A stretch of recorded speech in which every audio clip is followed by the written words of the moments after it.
It has come to my attention that there is one among us in this audience who has seen my videos, watched my channel, and yet not subscribed. Therefore, it is with a heavy heart that I must say that no one will leave this video without liking and subscribing, or soon we shall all perish. Okay, not that last part, obviously, but seriously, like and subscribe. I see you. I see you. Welcome back to the channel, guys. Today our movie in the middle is... You know what? No. I know it's a couple days early, but I've broken out the flannel. This is a spooky movie. Screw it. It's Halloween in the middle. Welcome back to Halloween in the Middle, everybody. Today, our Halloween movie in the middle is A Haunting in Venice. A Haunting in Venice is the third movie in Kenneth Branagh's Poirot mystery series, this time tackling a murder that takes place during a seance in Venice. But is the murderer among the living or the dead? It stars Kenneth Branagh, Tina Fey, Kelly Reilly, Jamie Dornan, Jude Hill, and Michelle Yeoh. So I actually had no idea that this was coming out until like a month or two ago, and I was really surprised because this is one of the, it's a sort of big blockbuster one. It's the third in this trilogy so far. We've had two big ones before this, so I was kind of surprised that I hadn't really heard much about it. And I was wondering, what are they going to do with it this time? And, like this and Knives Out kind of both did the same thing, where the first one took place in the fall or the winter and it was more cold weather. Then the second one went to the summer weather for the mystery. And I was wondering, what are they going to do for this one? And man, it was just perfect timing. So going right along with that, the highs for this movie start with the setting. I absolutely loved this. The whole tone, setting, production design, everything in this movie is just so good. It takes place mostly in a haunted house. But this house is, it's not just like a regular house. It's a very old Venetian house. The architecture is so cool. It's really creepy. It's unsettling. It's mysterious. It's got these secret rooms and latches and dungeons. It's just so cool. And it's awesome because it's set in Venice. The architecture, it's a lot of brick walls. It's a lot of stone. It's very Poe-like. And everything is lit almost exclusively by either candlelight or firelight. There are like one or two chandeliers, but even then, all of the light that comes in just feels pale and cold and creepy. So it makes the cinematography so much better for it because it just gives it that old, creepy, scary feel because it doesn't feel like it's really set in modern times. I mean, it's not, but you know what I mean. And aside from the lighting and the cinematography, the actual shots themselves were really cool. There's a lot of unique stuff going on here that Kenneth Branagh does very differently from the other two, and it's definitely to heighten that sense of creepiness and eeriness. Specifically, there's a lot of shots where characters are close to one edge of the frame or the other, and there's a lot of negative space. There's a lot of shots that utilize the wide angle, and they're really close to the lens, so it feels kind of like that fisheye sort of deal that you probably have seen in other horror movies.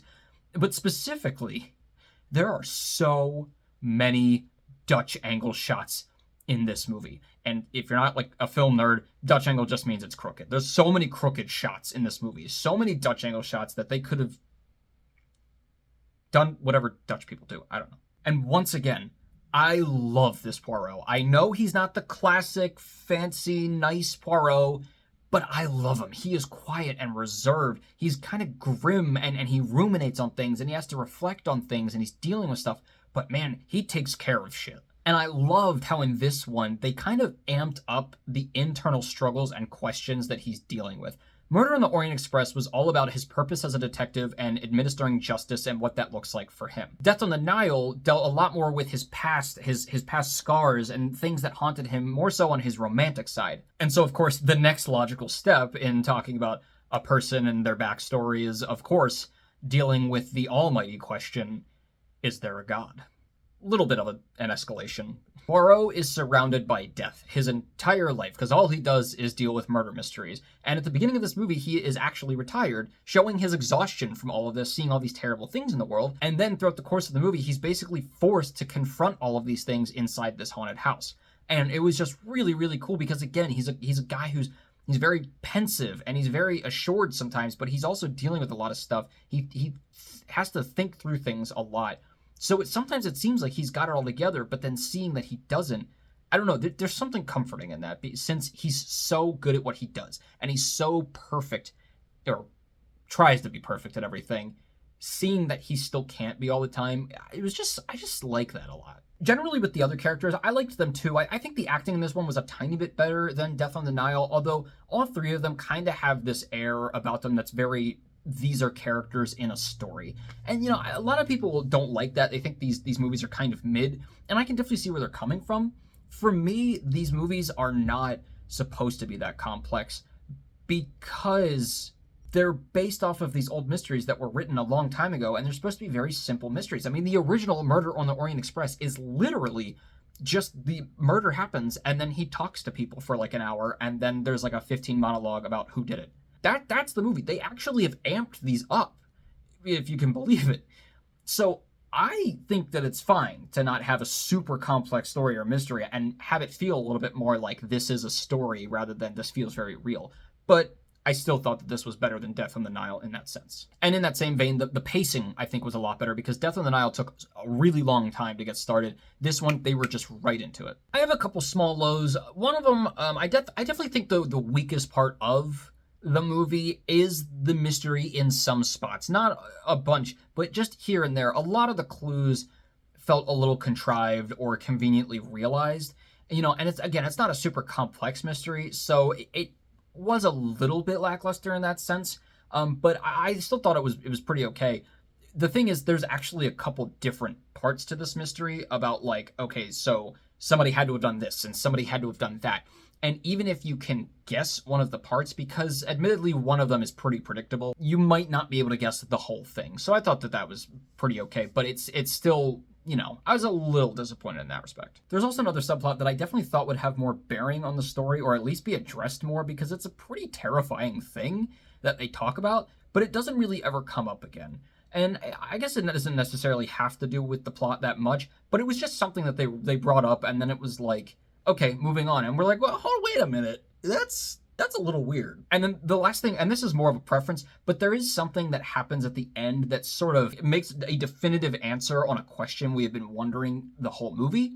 And I kind of wish that they had kept it a little more vague, just so you could have your own interpretation, the characters could have their own interpretation. I thought that would have been a little bit more interesting. They made some things a little bit more concrete that I wish they had left a little vague. So overall, I really liked this movie a lot. I still think I like Murder on the Orient Express a little bit more for the mystery part of it, but for just tone, atmosphere, setting, absolutely scores way above the other two, because I love this stuff. I love Halloween and all that stuff. It was really, really cool. The cinematography was great. The story was pretty good. I always love watching Poirot work.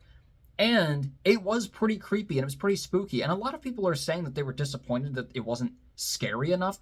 I think they misinterpreted what this was going to be, because this isn't supposed to be a horror. It might have been marketed more as a horror, which was probably not a great idea, even though it sort of is. It's not necessarily a horror. It's a mystery that has spooky elements to it.